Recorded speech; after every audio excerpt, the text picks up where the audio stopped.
Hello, Michelle. Hi, Michael. How are you today? I'm doing fine. How are you? Very well, thank you.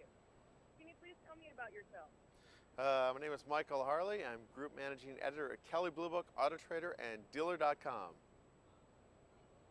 And what do you love about cars, Michael? I love everything about cars, and that's a great question. I like the horsepower. I like how they drive, and I even like off-roading. I like everything about cars. Now, what's your role in the LA Car Show? The LA Auto Show I enjoy because it's the first of the auto show season. There are over 1,000 cars on display, and I'm finding a bunch of stuff that I really find fascinating and interesting. I'm in the Ford booth right now with the Ford Expedition, which is an all-new 8-passenger vehicle. And this year Ford dropped the 8-cylinder and they put a turbocharged 6-cylinder, but it still accelerates just as well and gets better fuel economy. Earlier I was over in the Subaru booth in the other hall, and they have the Ascent, which is the biggest vehicle Subaru has ever made, seats 8 passengers. And that's because consumers of Subaru, the shoppers and the owners, were asking for something bigger. It does everything a Subaru is familiar with: all-wheel drive, turbocharged engine, plenty of ground clearance. Another interesting thing I just came across yesterday was the Hyundai Kona. Kona, just like the Hawaiian Kona, it's a smaller 5-passenger vehicle, but there's tons of connectivity, proving you don't have to spend Expedition money to drop down and get something with a lot of features. But there's something else I want to add, is the fact that everybody thinks about car shows for all new vehicles.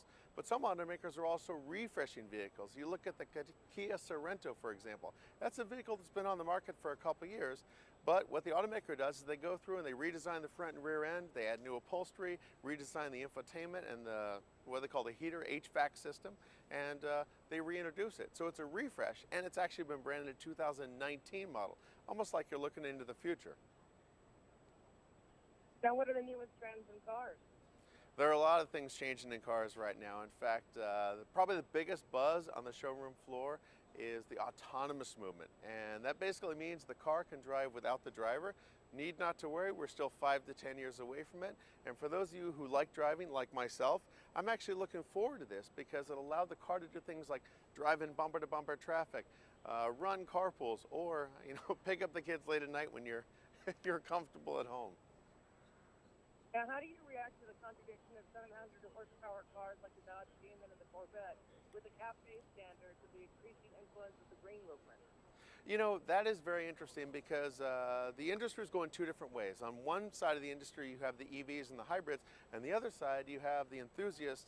Their prayers are being answered, so to say, by cars like the Demon, the Hellcat, the Corvette 01 just came out with 750 horsepower, the Porsche 911 GT2.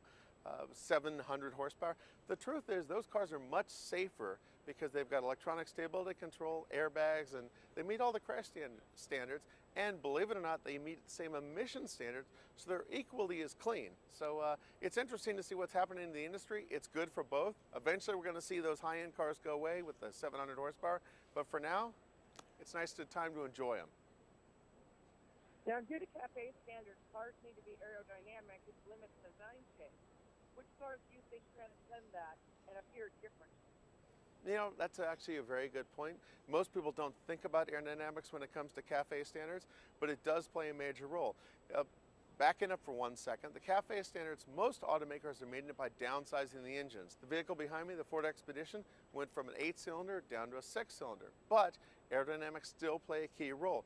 You look and you see flush mirrors, you see flush windshields, and you see little aerodynamic aids, because what those things add up to is a vehicle that can move the air a lot smoother, and it adds 1 to 2 miles per gallon. And in the big picture, 1 to 2 miles per gallon could be 10 to 20% better in some vehicles. So it does play a crucial role. Well, because the pressure towards efficiency, engines are getting smaller. For example, most cars are now 4-cylinder, less than actually it would be for a large motorcycle. How practical is it for these tiny engines compared to 4,000-pound cars? How long can this last? Believe it or not, these, in the beginning, I'm a car guy, and I like big displacement, I like big horsepower, but I've learned to embrace these smaller engines. Go back to the Subaru I was just talking about. It has a 2.4-liter engine, which is a tiny engine comparative to the engines in the 90s, and but still, it's able to make 277 foot-pounds of torque, and what that translates to is a 0 to 60 time in just over 7 seconds, making it one of the fastest Subarus ever introduced, even though it has one of the smaller engines. The super ads are some of my favorite ad campaigns out there, but they're really not about the cars. They're all about love. To learn more information about all these things, I would go to the Kelley Blue Book website, kbb.com. Oh, thank you. Now, which cars seem to attract the most attention? The most expensive?